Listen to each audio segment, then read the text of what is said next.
छत्तीसगढ़ के सरगुजा संभाग के पूर्व सामरी विधायक चिंतामणि महाराज को भाजपा ने सरगुजा से सांसद का टिकट दिया है। अब वो सरगुजा लोकसभा क्षेत्र के भाजपा प्रत्याशी बन गए हैं। उन्हें लोकसभा के लिए संसद का प्रत्याशी घोषित किया गया है। विधानसभा चुनाव 2023 के दौरान बीजेपी की ओर से सरगुजा से सांसद का टिकट मिलने का आश्वासन पर ही महाराज ने भाजपा का दामन थामा था और आज भाजपा ने अपने इसी वादे को पूरा कर उन्हें सांसदी का टिकट दिया है। टिकट मिलने के बाद इंडिया टाउन न्यूज के संवाददाता शैलेश सिंह ने विधायक चिंतामणि महाराज से खास बातचीत की है। चलिए जानते हैं उन्होंने इंडिया टाउन न्यूज के कैमरे के सामने क्या कहा। लोकसभा चुनाव को लेकर के जिस प्रकार से नामों को लेकर के अटकी हुई थी, वहीं आज भारतीय जनता पार्टी ने अपने 11 लोकसभा सीटों के नाम को ऐलान कर दिया है।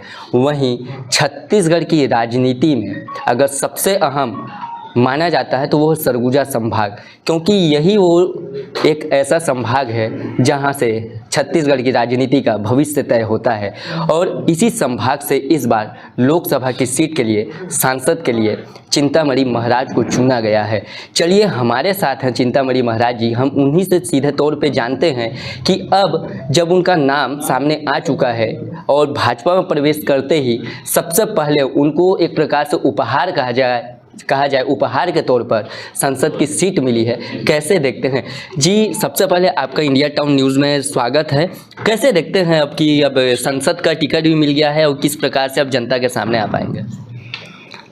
निश्चित रूप से जो केंद्रीय नेतृत्व है, जिसमें माननीय प्रधानमंत्री जी हैं, अमित शाह जी हैं, जेपी नड्डा जी हैं और आदरणीय ओम माथुर जी हैं और हमारे प्रदेश के मुख्यमंत्री आदरणीय विष्णुदेव साय जी, उनका मेरे ऊपर भरोसा करना बहुत बड़ी बात है। उस भरोसा में कायम रहना ये बड़ी चुनौती है। तो निश्चित रूप से जिस तरह से मेरे ऊपर भरोसा किया गया है, मैं कोशिश करूँगा कि उस भरोसा पे हम खरे उतरें। जी, भारतीय जनता पार्टी से काफ़ी ज़्यादा नाम गए हुए थे सामने, लेकिन हाई आला कमान ने आप पर भरोसा जताया है सरगुजा संभाग को लेकर के। सरगुजा संभाग की विकास के कार्यों के लिए कैसे देखेंगे, अब क्या रणनीति तैयार करेंगे कि सरगुजा में इस बार फिर से भाजपा का फतह लहरा सके? इसमें जब हम चुनाव के मैदान में जाते हैं तो उसके लिए, चूँकि ये लोकसभा है, इसमें केंद्र से योजना तय होगा, हमारे प्रदेश से भी योजना तय होगा। दोनों जगह को मिला जुला करके किन किन विषयों को लेकर के, किन किन मुद्दों को लेकर के हमको जनता के बीच जाना होगा, उसके लिए जो निर्देश आएगा उसके आधार पर उन मुद्दों को लेकर के हम जनता के बीच जाएंगे। आपका नाम सामने आया और सामने आने के बाद अब कैसा महसूस हो रहा है कि पहली बार ही जब किसी पार्टी में आपने प्रवेश किया, उसके बाद इतना बड़ा उपहार, सीट मिलना कैसा लग रहा है? कैसे देखते हैं, किस प्रकार की खुशी का इजहार हो रहा है? निश्चित रूप से ये बहुत बड़ी बात है। अपने छत्तीसगढ़ में लोकसभा का 11 सीट है। 11 व्यक्ति जो भी यहाँ से चुन के जाएंगे, उसमें 11वें नंबर पर मेरा भी नाम रहेगा। ये सबसे बड़ी बात है और खुशी तो है, लेकिन उसके साथ साथ उतना ही चुनौती भी है। उस चुनौती को हम जनता के बीच में किस तरह से उस चुनौती को हम निभाह पाते हैं, ये प्रमुख विषय होता है। तो हमारा प्रयास होगा कि जो भी जनता का सेवा होगा, हम निष्कपट भाव से जनता का सेवा करेंगे, जिसको जनता स्वीकार करती है। आपके भाजपा प्रवेश करने पर कांग्रेस के द्वारा लगातार कई प्रकार की टिप्पणियां की गई, लेकिन अब टिकट मिलने के बाद उनको क्या जवाब देना चाहेंगे? नहीं, मैं कोई जवाब नहीं देना चाहूँगा। जिनको टिप्पणी करना है करें। मेरा तो ऐसा मानना है कि हमको दूसरे के लाइन को छोटा नहीं करना चाहिए, बल्कि अपने लाइन को बड़ा करना चाहिए। दूसरे के लाइन को छोटे करने की अपेक्षा अपना लाइन बड़ा करें, उसके लिए हम उतना मेहनत करें। मैं उस पर भरोसा रखता हूँ। मैं किसी के टीका टिप्पणी करके उधर हम अपना ऊर्जा को क्यों गंवाएं? उसके लिए हम जनता का जो काम करना है उसमें हम अपना ऊर्जा लगाएं, वो ज़्यादा अच्छा है। महाराज जी, जनता और आपके बीच का संबंध काफ़ी पुराना है और जनता आपको उतना ही प्यार देती है और उतना ही आपको दुलार भी देती है। अब आप सांसद के तौर पे यहाँ से चुने गए हैं, टिकट अब जो चुनाव आने वाला है, अब सबसे बड़ा युद्ध शुरू होने वाला है एक तौर पे, और पूरे संभाग से तो कैसी तैयारी करेंगे, किस प्रकार से जनता के बीच में पहुँचेंगे?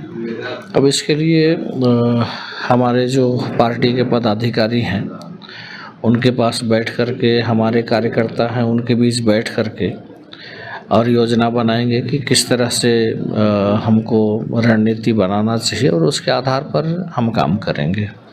जी, टिकट मिलने के बाद अब जनता आप सुनना चाहती है, क्या संदेश देना चाहेंगे जनता को और किस प्रकार की बातें आप रखेंगे जनता के सामने? थोड़ा विस्तार से एक बार चैनल के माध्यम से आप बता दीजिए।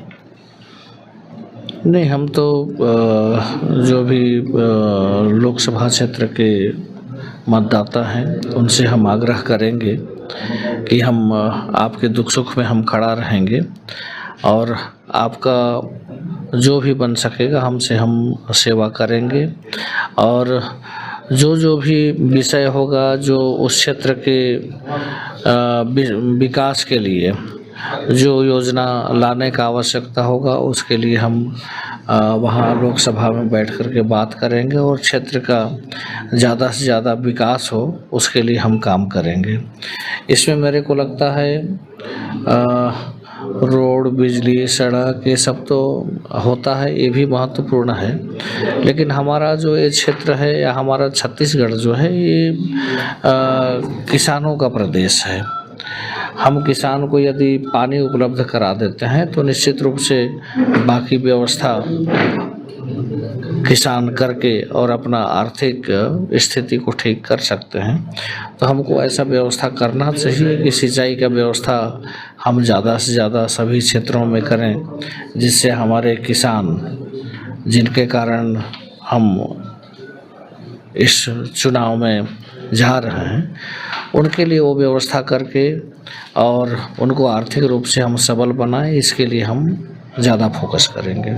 जी, बहुत बहुत धन्यवाद आपका हमारे साथ जुड़ने के लिए। तो ये थे हमारे साथ चिंतामणि महाराज जी, जो कि सरगुजा संभाग के लिए संसद के सीट के लिए भारतीय जनता पार्टी की ओर से चुने गए हैं। जैसे कि पूरे भारतीय जनता पार्टी में एक तौर पे खुशी की लहर उठ चुकी है और हमारे साथ इन्होंने बताया कि किस प्रकार से आगे की जो रणनीति रहेगी, किस प्रकार से चुनावी मुद्दों पर ये कार्य करेंगे और किस प्रकार से इस बार सरगुजा संभाग में कार्य करेंगे, जीत के लिए तैयारी करेंगे।